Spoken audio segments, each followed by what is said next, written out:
As usual, just one request: don't forget to subscribe to my channel. ये channel आपको explanation देता है, सिर्फ आंसर नहीं देता है। आंसर आपको वेबसाइट या किसी ऐप में मिल जाएंगे, एक्सप्लेनेशन आपको नहीं मिलेगी। क्यों ऐसा लिखा, राइट? वो तो मैकेनिकली आपको वेबसाइट पे आप पीडीएफ डाउनलोड करें, आंसर मिल जाएगा। समझाने वाला कोई नहीं है। This is the only channel जो आपको समझाएगा। आइए क्वेश्चन को पढ़ लेते हैं। A cell of EMF E and internal resistance R is connected to an external resistance. ठीक है, आपने एक सेल लिया EMF E का, उसका इंटरनल रेजिस्टेंस R है, connected to show that the graphical variation of the terminal voltage, okay, across the cell versus resistance R. Okay, ये जो एक्सटर्नल, तो आपको ग्राफ बनाना है टर्मिनल वोल्टेज का, जो बैटरी की टर्मिनल वोल्टेज है और जो एक्सटर्नल लोड है। लोड का क्या मतलब होता है? ये जो एक्सटर्नल रेजिस्टेंस लगाया आपने, ये लोड बोलते हैं इसको, राइट? ये बैटरी का अपना इंटरनल रेजिस्टेंस है। आप कोई भी बैटरी खरीद लें, नई या पुरानी, नई बैटरी के अंदर जो इंटरनल रेजिस्टेंस है वो लो होता है, और जो पुरानी बैटरीज होती हैं, जो बुढ़ी हो जाती हैं, उनका जो रेजिस्टेंस है ये वाला हाई हो जाता है, राइट? तो आगे पढ़ेंगे और डिस्कस करेंगे। Okay, predict the graph from the condition under which the potential difference V becomes equal to EMF. ऑलराइट, सो सबसे पहले हम क्या देखेंगे कि जो आपका एक बैटरी में आपको दिखा रहा हूँ, उस बैटरी के अक्रॉस देखिए आप दो टर्मिनल हैं, ऊपर और नीचे, और अवर मेन एम्फेसिस इज कि ये जो इंटरनल रेजिस्टेंस है इसके अक्रॉस एक लॉस हो जाता है पोटेंशियल का, right? So that loss is inside the battery. Battery के अंदर ही आपका पोटेंशियल ड्रॉप हो गया है, अभी बैटरी यूज होना नहीं शुरू हुई है। तो बैटरी का जो ईएमएफ है वो तो देखिए हमेशा कांस्टेंट होता है, वो रेटिंग होती है जो लिखी होती है बैटरी के ऊपर। जब आप बैटरी को खरीद के लेके आते हैं तो EMF is always a constant number, but terminal voltage is not constant. ये बात का ध्यान रखना है आपको। और टर्मिनल वोल्टेज कांस्टेंट नहीं है, वो वेरी करती है। यही क्वेश्चन के अंदर में बोला गया कि you have to make the graph of terminal voltage with resistance. इसका मतलब टर्मिनल वोल्टेज फिक्स्ड नहीं होती। अब देखिए ये जो आप टर्मिनल वोल्टेज है, ये जो IR है टर्मिनल वोल्टेज, उस पर डिपेंडेंट है कि कितना ड्रॉप हो रहा है अंदर बैटरी के। सो द टर्मिनल वोल्टेज को लिखने का क्या तरीका है? जो उसकी वैल्यू है EMF की minus the drop inside the battery. अब देखिए उसके अंदर एक बहुत इंपॉर्टेंट टर्म आ रही है E, विच इज फिक्स्ड, वो हमने पहले डिसाइड कर लिया। आगे बढ़ते हैं, आप देखिए I भी लिखा हुआ है अंदर, तो करंट पे डिपेंडेंट होती है, ये पक्का है। The terminal voltage is dependent on current, and obviously if I multiply it with the internal resistance of the battery तो वो लॉस हो जाता है अंदर बैटरी के। बट करंट जो बैटरी से ड्रॉ हो रहा है, टर्मिनल वोल्टेज उस पर डिपेंडेंट है। याद रख लीजिए इस पॉइंट को, बहुत ही इंपॉर्टेंट पॉइंट है। आप बैटरी से अलग अलग करंट ड्रॉ करते हैं जब आप बैटरी के ऊपर लोड लगाते हैं। लोड लगाने का मतलब एक्सटर्नल रेजिस्टेंस। अभी जो हम पढ़ रहे हैं सर्किट, उसके अंदर हमने कोई भी लोड नहीं लगाया, हम सिर्फ एक बैटरी का इंटरनल रेजिस्टेंस ले रहे हैं और हम उसका पोटेंशियल निकाल रहे हैं, टर्मिनल वोल्टेज का E minus IR। No external load is connected. Load का मतलब होता है एक ऐसी चीज जो बैटरी से करंट खींच सकती है, राइट? अब देखिए अगर आप एक बैटरी खरीदते हैं fresh, ideally what will you want? Ideal battery में आप चाहेंगे कि उसका रेजिस्टेंस 0, लेकिन ऐसा होता नहीं है। No battery in this world, when you buy a new battery, the internal resistance can be low but internal resistance can not be 0, remember that. तो एक आइडियल बैटरी में R इज इक्वल टू 0 अगर मैं डाल दूं तो my V terminal will become equal to EMF। ये ideal battery है जिसमें इंटरनल रेजिस्टेंस होता ही नहीं है और V terminal is equal to EMF। But अगर मैं असली दुनिया की बात करूं, which is the real world, in the real world you can not have V terminal is equal to EMF। ये पॉसिबल नहीं है क्योंकि बैटरी से आपको करंट जो है थोड़ा बहुत खींचना ही पड़ेगा। As simple as that. So zero resistance की बैटरी मिलती नहीं है मार्केट में, और ऐसी बैटरी को आइडियल बोलते हैं जो जिसका इंटरनल रेजिस्टेंस जीरो होता है। अब आगे बढ़ते हैं, हम बात करते हैं रियल बैटरी की। देखिए जो रियल बैटरीज होती हैं, right, these real batteries have internal resistance, अंदर उनके रेजिस्टेंस होता ही होता है। तो इसीलिए कुछ लॉस ऑफ पोटेंशियल हमेशा बैटरी के अंदर हो जाता है, which is I R, and therefore the V terminal is equal to E minus I R. That is V terminal is equal to E minus I R. अब मैं आपको graph बना के दिखा देता हूं। ये देखिए मैंने आपको एक ग्राफ बना के दिया जहां पे मेरा V वर्सेस I मैंने बनाया। अब देखिए मेरा करंट जो है वो बढ़ता जा रहा है। करंट कैसे बढ़ता है? करंट इंक्रीजेस बाय, मतलब लोड जो है ज्यादा करंट खींच रहा है, तो more the current being drawn the terminal voltage is falling. You can see the negative slope भी आ रही है, right. Vt is equal to E minus I R, I is increasing and terminal voltage is decreasing. तो एक graph आपको ये याद करके जाना है Vt वर्सेस आई का, जहां पे आई बढ़ रहा है बिकॉज आपका लोड जो है हाई है। लोड का मतलब होता है करंट ज्यादा ड्रॉ करना, इसका रेजिस्टेंस से कोई लेना देना नहीं होता। High resistance does not mean high load, high load means more current is being drawn. ये ग्राफ आप याद करके चले जाएं, Vt वर्सेस I का बहुत इंपॉर्टेंट ग्राफ है, the current being drawn, right. तो एक आपने ये याद करना है जो आपको क्लैरिटी होनी चाहिए, जिसके बारे में साफ साफ, और ये आपके बहुत काम आएगा ग्राफ, ऐसा क्वेश्चन आ भी सकता है। अब देखिए फॉर्मूला, अब मैंने एक्सटर्नल लोड लगा दिया और मैंने ओम्स लॉ लगा दिया सर्किट के अंदर, और मेरा जो एक्सटर्नल लोड लगने की वजह के बाद जो करंट है that is coming out to be, वो चेंज हो गया, राइट। एक्सटर्नल लोड के बाद मेरा करंट आ गया E is equal to are plus r. तो जितना मैं छोटा एक्सटर्नल लोड रेजिस्टेंस लगाऊंगा कैपिटल R, उतना ज्यादा मेरा करंट होगा। So they are inversely proportional. My smaller is my external resistance, more is the current being drawn by the battery. अगर करंट मेरा बैटरी से ज्यादा ड्रॉ हो गया तो मेरी टर्मिनल वोल्टेज को क्या हो जाएगा? My terminal voltage will fall. Smaller the resistance, external resistance, higher is the current being drawn, और बैटरी के अक्रॉस टर्मिनल वोल्टेज मेरी गिर गई। ये आपको क्लियर होनी चाहिए पिक्चर कि बैटरी का करंट जब खींचते हैं बैटरी से, वो इंपैक्ट करता है टर्मिनल वोल्टेज को। पहले भी मैंने रिपीट करा था, अब मैं इसको और क्लियरली आपके लिए रिपीट कर दे रहा हूं। ओके, नाउ जब हम लिखते हैं Vt is equal to E minus I R, उसमें हमारा कोई एक्सटर्नल रेजिस्टेंस तो होता नहीं है, राइट। अब मैंने इस सर्किट के अंदर एक वोल्ट मीटर लगा दिया है, और volt meter generally infinite resistance का होता है। तो अजम्पशन है कि भाई जो मेरा करंट है वोल्ट मीटर जो खींचेगा that is zero. Volt meter should not have the capability to draw any current, and it should have infinite resistance. Volt meter का जो रेजिस्टेंस है इट शुड बी इन्फिनिटी, लेकिन होता तो नहीं है ऐसे। और आपने पढ़ा भी होगा कि इसलिए हम पोटेंशियोमीटर का यूज करते हैं, क्योंकि इट ड्रॉज नो करंट। तो वोल्ट मीटर थोड़ा सा करंट खींच लेगा, और जब आप बैटरी के टर्मिनल के अक्रॉस I देखेंगे, that I is the current being drawn by the volt meter, remember that, right. External resistance नहीं लगा हुआ अभी हम सिर्फ डिस्कस कर रहे हैं हम टर्मिनल वोल्टेज को नापते कैसे हैं। हमने एक वोल्ट मीटर लगाया है और वोल्ट मीटर से हम Vt नाप रहे हैं। तो इस एक्सप्रेशन में हमने वोल्ट मीटर लगाया है, ओके। सो हमारा एक्सटर्नल रेजिस्टेंस नहीं है यहाँ पे, जबकि वोल्ट मीटर का हम कंसिडर नहीं कर रहे।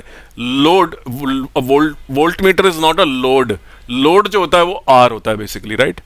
अगर हम जनरल सर्किट की बात करें जहां पे वोल्ट मीटर की मदद से हम नाप नहीं रहे, वहां पे तो आपको दिखता है कि E is equal to I into R plus R की इक्वेशन लगा सकते हैं। तो करंट कितना आ गया हमारा, is equal to E is equal to are plus R, और Vt कितना होता है E माइनस आई आर, ये वोल्ट मीटर से नाप लेते हैं आप, right.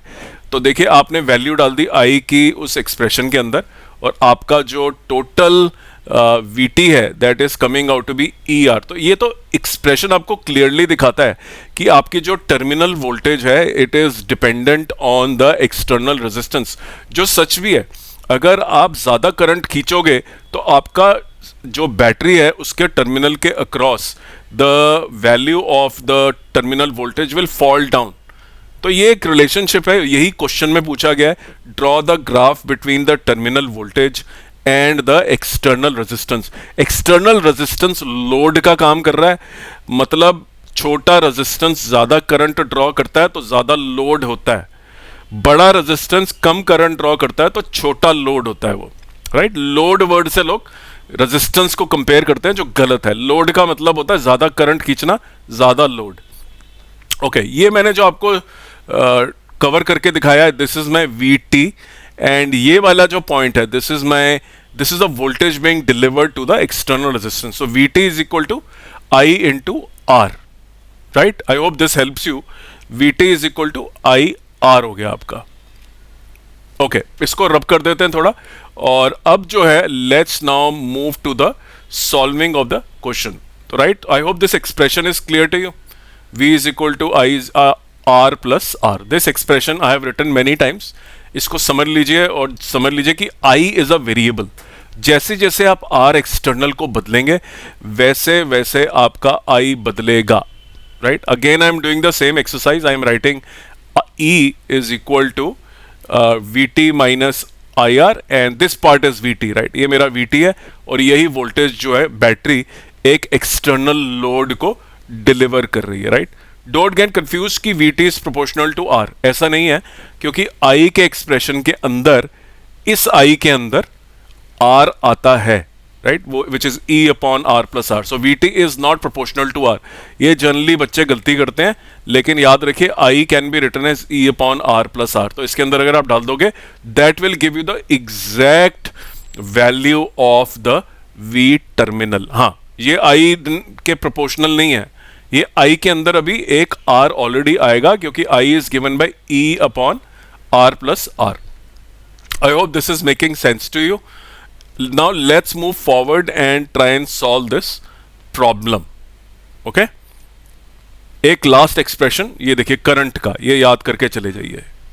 So this is the terminal voltage being delivered. अब इसमें आपको दिख रहा है the terminal voltage is proportional to capital R and also नीचे भी R आ रहा है। तो हमें बेसिकली ये ग्राफ बनाना है R upon R plus R का, क्योंकि EMF तो कांस्टेंट है, we can take any number and draw the graph. So terminal voltage is की जो डिपेंडेंसी है कैपिटल R के ऊपर, वो हमने ऑलरेडी बना दी है। अब हमें इक्वेशन तो मालूम चल गया, क्वेश्चन भी पढ़ लेते हैं दोबारा। हमें यही ग्राफ बनाना था बेसिकली, और आइए अब चलते हैं इस क्वेश्चन को का ग्राफ बनाते हैं।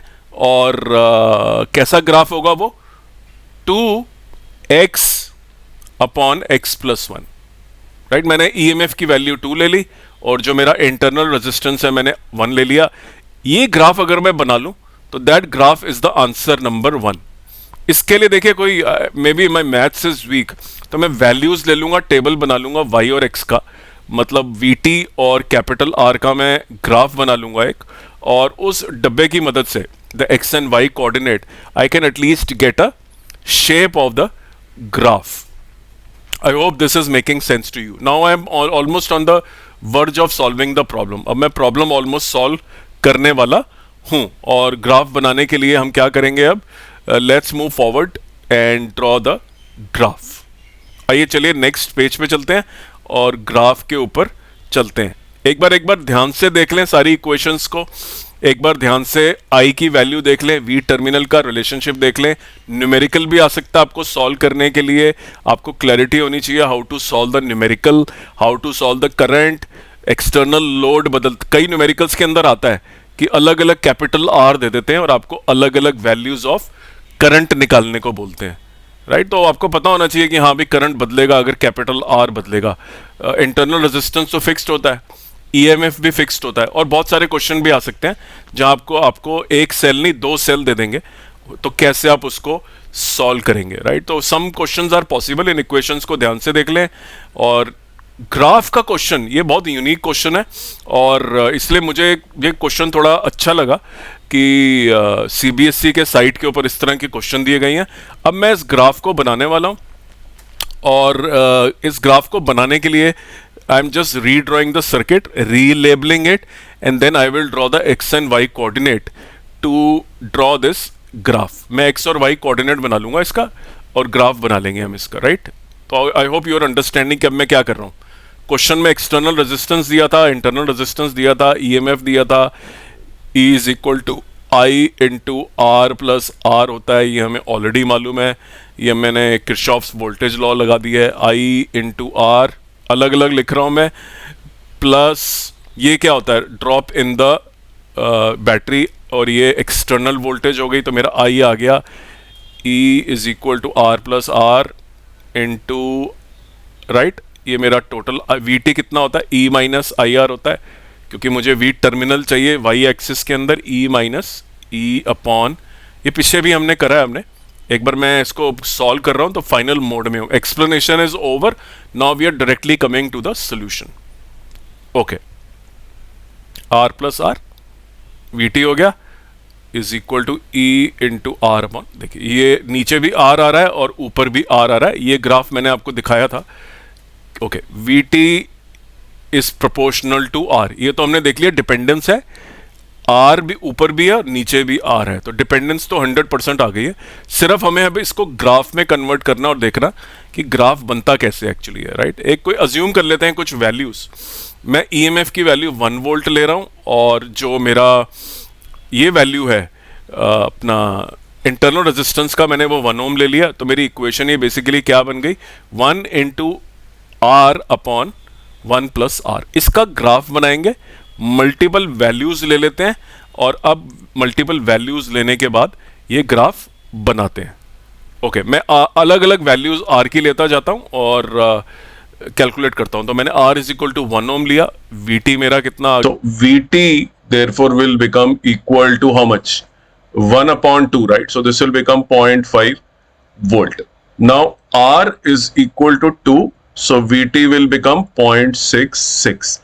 R is equal to, मैं डाल देता हूं, मान लीजिए let R be equal to 3, so this will become 3 by 3 upon 4, right? So VT will become equal to 0.75.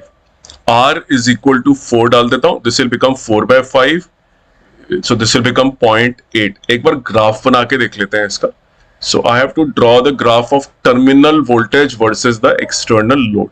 जब मेरा external load 1 है, इसको मैं 1, 2, 3, 4, और मेरी जो voltage है इसको मैं पॉइंट में ले लेता हूं. So this is 0.2, this is my 0.4, this is my 0.6, this is my 0.8, this is 1, and this is 1.2. So if my resistance is 1, my voltage is 0.5. So 1, 2, 3, 4, these are external resistances. When my voltage resistance is 1, my voltage is 0.5 volts, right? So roughly around here. When my resistance is 2, my voltage comes out to be 0.66. तो इससे थोड़ा सा ऊपर ले लेते हैं यहाँ पे. When my resistance is 3, my voltage is 0.75. Okay. When my resistance is 4, it is around 4. Okay. Let me put equal to 5. So this will become 5 by 6 is equal to 5 divided by 6. 8 is our 48.8 के करीब आ जाएगा, right? So this graph will look like this. So you can notice as the if you put a low resistance, the battery is showing you low voltage because इस situation में current being drawn is very high. जब आपने छोटा resistance लगाया तो ज्यादा current draw हुआ. ज्यादा करंट ड्रॉ होने का मतलब है आपकी टर्मिनल के अक्रॉस जो पोटेंशियल डिफरेंस है वो गिर गई. जैसे जैसे आपने एक्सटर्नल लोड को रेजिस्टेंस को बढ़ाया वैसे वैसे आपका करंट जो है घटता चला गया और आपकी जो टर्मिनल वोल्टेज है वो बढ़ती चली गई. तो this is the graph of VT versus R. उम्मीद करता हूं ये आपको समझ में आ गया. Okay, what was the next question? The next question is, predict the graph under which the terminal potential voltage becomes equal to the EMF. This is an ideal condition, right? ये मतलब इस ग्राफ से कैसे predict करें कि when does the terminal voltage becomes 1 volt? इसके लिए हमें क्या करना पड़ेगा, सोचिए आप. टर्मिनल वोल्टेज को 1 वोल्ट बनाना है, मतलब ईएमएफ के बराबर. Is it possible? V terminal अभी हमने डिराइव करा है, is given by E into R upon R plus R, right? If I put R is equal to 0, मैंने अगर रेजिस्टेंस को 0 डाल दिया, मतलब मैंने शॉर्ट सर्किट कर दिया, then my VT is equal to what will be my VT if I make it short circuit. Resistance को अगर मैंने बाहर के 0 कर दिया तो my circuit will look like this, right? There is no resistance in the circuit, so my graph will look like this. ये तो मेरा इंटरनल रेजिस्टेंस है, ये मेरा रेजिस्टेंस यहां पे कुछ भी नहीं है, and my current VT will become equal to, I want VT to be equal to EMF, right? This is my intention कि under what condition is, तो मैंने एक बार शॉर्ट सर्किट करके देख लिया. So if this is 0 upon R plus 0, तो terminal voltage will become, let me just think through this. This is my situation where my internal, so either मैं terminal voltage नाप रहा हूं, I am measuring a terminal voltage here, and I want from this graph how do I predict that VT becomes equal to the EMF. Okay, VT becomes equal to 0. So either I put R is equal to infinity, okay, which means I make it an open circuit. मैं infinite resistance अगर लगा दूं, so this will become an open circuit. No current will be drawn. If no current is drawn, then VT is equal to E minus I into R. No current is being drawn and therefore VT is equal to E. तो देखिए, we have to make it an open circuit. Infinity, R is equal to 0 से कुछ बन नहीं रहा था. It was giving some V terminal is equal to 0. Terminal voltage ही 0 हो गई क्योंकि आपका जो इनफाइनाइट लोड आपने लगा दिया. नो रेजिस्टेंस का मतलब शॉर्ट सर्किट का मतलब इनफाइनाइट लोड. इतना ज्यादा करंट खींच लिया कि V टर्मिनल बिकेम 0. बट अगर मैं सर्किट को ओपन सर्किट कर देता हूं और रेजिस्टेंस को मैं इंफिनिटी बना देता हूं, right, then no current can be drawn. अगर यहां पे R इंफिनिटी है तो करंट आप ड्रॉ ही नहीं कर सकते. No current can be drawn.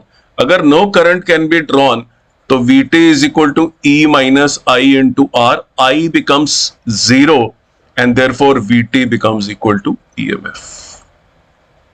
उम्मीद करता हूं आपको समझ में आया कि कैसे मैंने इसके बारे में सोचा. Very important question for JEE Mains, for JEE Advanced, NEET, BITSAT, Telangana, Andhra Pradesh, West Bengal, JEE और Indian Council of Agricultural Research. जितने भी एग्जाम होते हैं एंट्रेंस एग्जामिनेशन के, वहां पे बैटरी और इंटरनल रेजिस्टेंस को लेके काफी डिस्कशन होती है और काफी क्वेश्चन आते हैं उसके ऊपर. तो ये क्वेश्चन जरूर करके जाइए. मेरे यूट्यूब चैनल के ऊपर ऑलरेडी बैटरी की combination, internal resistance, terminal voltage के बेसिक्स के ऊपर बहुत सारे वीडियोस अवेलेबल हैं. उनको प्लीज करके जाएं, आपको बहुत हेल्प मिलेगी और आपका जो कॉन्सेप्ट है वो बहुत ज्यादा स्ट्रांग हो जाएगा. कोई भी क्वेश्चन आप कर पाएंगे. तो उम्मीद करता हूं ये वीडियो आपको पसंद आया, और अगर आपको पसंद आया तो इसे लाइक करें और मेरे चैनल को सब्सक्राइब करें.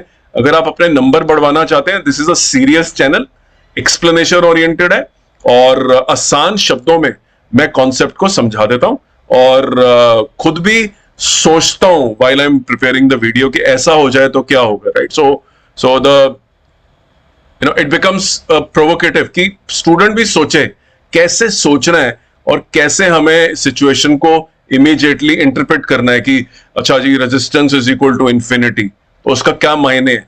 रेजिस्टेंस इज इक्वल टू 0, उसका क्या मायने है, what does it mean, right? All those things have to be immediately thought through. तो मैं आपका थिंकिंग पैटर्न भी डेवलप करने में हेल्प कर रहा हूं, आपको एक्सप्लेनेशन भी दे रहा हूं, आपके कॉन्सेप्ट को स्ट्रॉन्ग कर रहा हूं। चैनल को सब्सक्राइब करना ना भूलें।